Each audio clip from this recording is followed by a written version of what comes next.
Hey YouTubers, it's a Magnolia 26. I just wanted to give you a little body shot. I have on these jeggings from New York and Company, the Soho brand from Jennifer Hudson. I used to like the way they fit when I was losing, but I don't so much now. Ooh, you got a peek of the stretchies. Um, these are jeggings, and they're a size 6.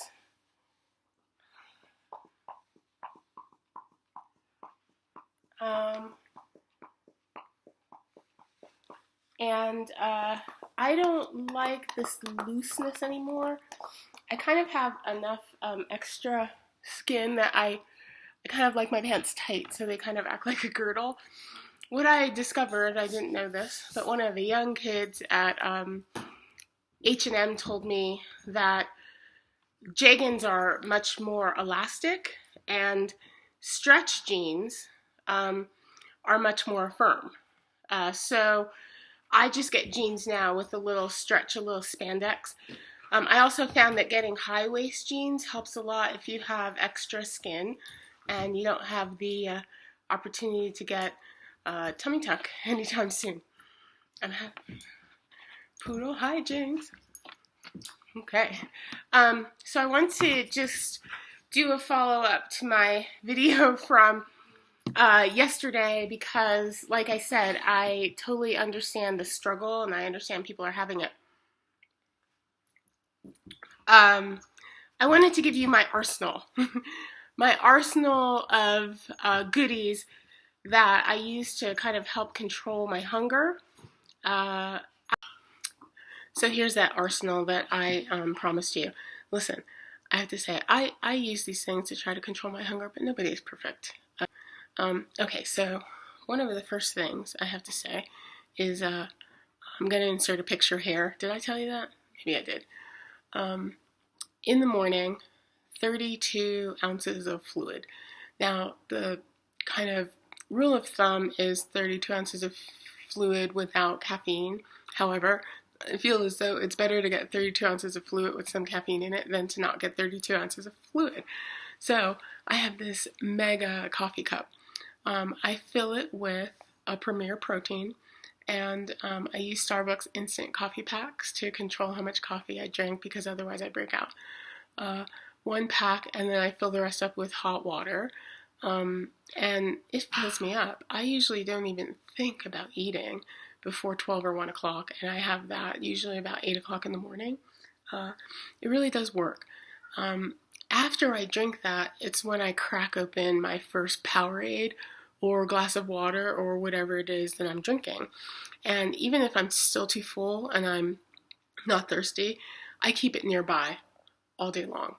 And I will say that that is one of my challenges lately, that I find that sometimes I'll, especially when I'm busy, I'll just get going and I haven't had anything to drink. But I'm more apt to have that drink if I always have it with me. I always have it on the table, I have it in my tote bag, I have it wherever, so that it's always there. 32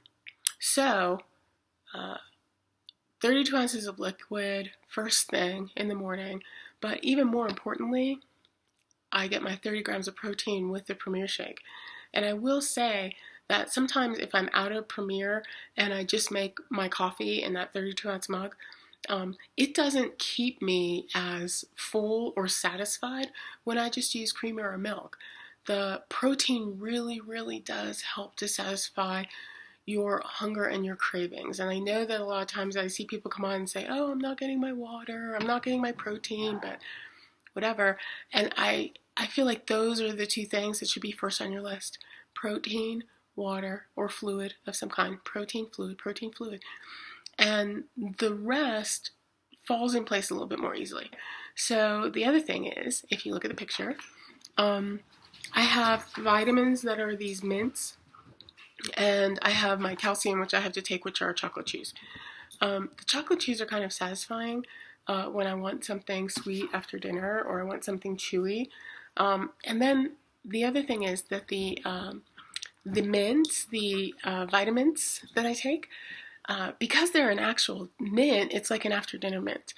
And so after dinner, if I use poodle hijinks, if after dinner, if I use the vitamins, it kind of washes the taste of the other food out of my mouth and kind of signals to my brain that I'm done eating. You can do the same thing by brushing your teeth. You brush your teeth, your brain kind of detaches from the eating mode a little bit more easily. The other thing, if you look there, I have Miralax. Miralax is like it's a laxative, but it's like a fiber. I used to do Beneful or Benefiber all the time, just to help everything go smoothly. But this works a little bit like a fiber in that it kind of helps me feel fuller. I do notice the difference when I don't use anything or when I use soluble fiber or Miralax, and I really think it helps a lot.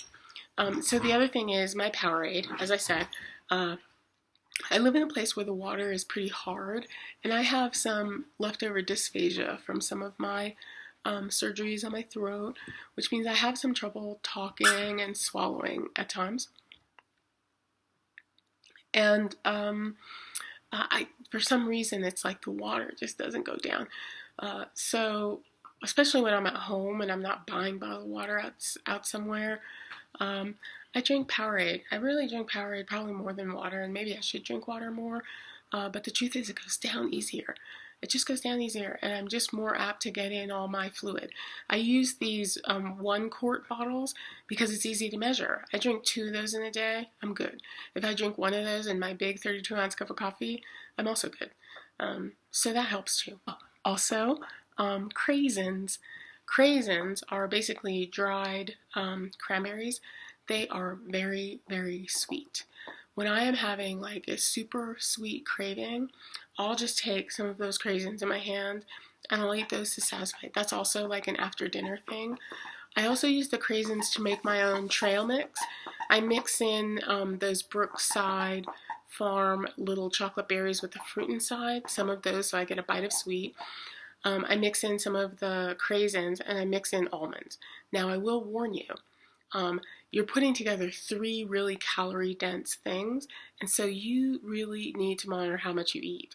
So I never have more than 1/4 cup of that mix, and I never have more than, well, I shouldn't never have, but sometimes I do, 1/4 cup of any one of those things individually. The craisins, I challenge you to eat more than that unless you're in like a binge mood.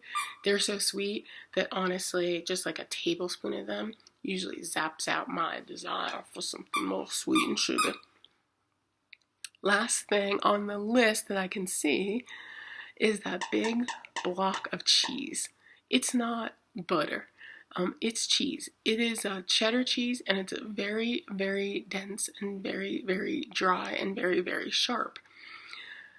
The harder your cheese / the drier your cheese, the more protein that's in the cheese. And that's because if you think about it, the moisture evaporates out and all the protein gets concentrated in, right? So this particular cheese has 9 grams of protein for 1 ounce, and cheese is usually about 110, 120 calories an ounce. So it's a snack that has a good protein payback for me. I love it particularly.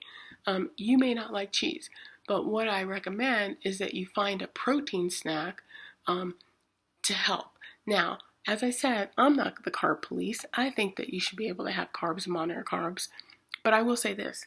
I really try to avoid having carbs as a snack. If I'm going to have carbs, I have it with a meal.